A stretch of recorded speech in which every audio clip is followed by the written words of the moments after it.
இந்தியாவில் முதன்முறையாக டெங்கு வீரியம் குறித்தான ஆய்வுகள் தமிழ்நாட்டில் தொடங்கப்பட இருப்பதாக மருத்துவ மற்றும் மக்கள் நல்வாழ்வுத்துறை அமைச்சர் மா சுப்பிரமணியன் தெரிவித்துள்ளார்.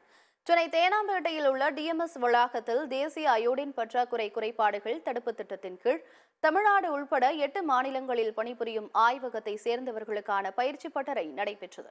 இதில் அமைச்சர் மா சுப்பிரமணியன் கலந்து கொண்டு பயிற்சி பட்டறையில் பங்கேற்றவர்களுக்கு சான்றிதழ்களை வழங்கினார். இந்த கூட்டத்தில் ஐடிடி ஆய்வகங்களுக்கான தேசிய அயோடின் குறைபாடு கோளாறுகள் கட்டுப்பாட்டு திட்ட ஆய்வக கையேடும் வெளியிடப்பட்டது. இந்நிகழ்ச்சிக்கு பின்னர் செய்தியாளர்களை சந்தித்த அமைச்சர் மா சுப்பிரமணியன், தமிழகத்தில் தேசிய அயோடின் குறைபாடு தடுப்பு திட்டம் பொது சுகாதாரத்துறையில் மிக சிறப்பாக செயல்பட்டு வருவதாக குறிப்பிட்டார்.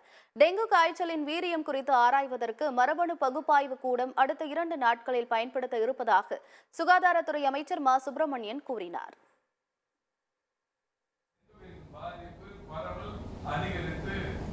மிகப்பெரிய அளவிலான பாதிப்பை உலகம் முழுவதும் ஏற்படுத்தியிருக்கும். ஆக ஒவ்வொரு 5 ஆண்டும் நாம் பார்த்தால் இந்த டெங்குவின் பாதிப்பும் வீரியமிக்க டெங்கு பாதிப்பு என்கின்ற வகையில் பெரிய ஒரு பாதிப்பை உலகையில் ஏற்படுத்திக் கொண்டிருக்கிறது.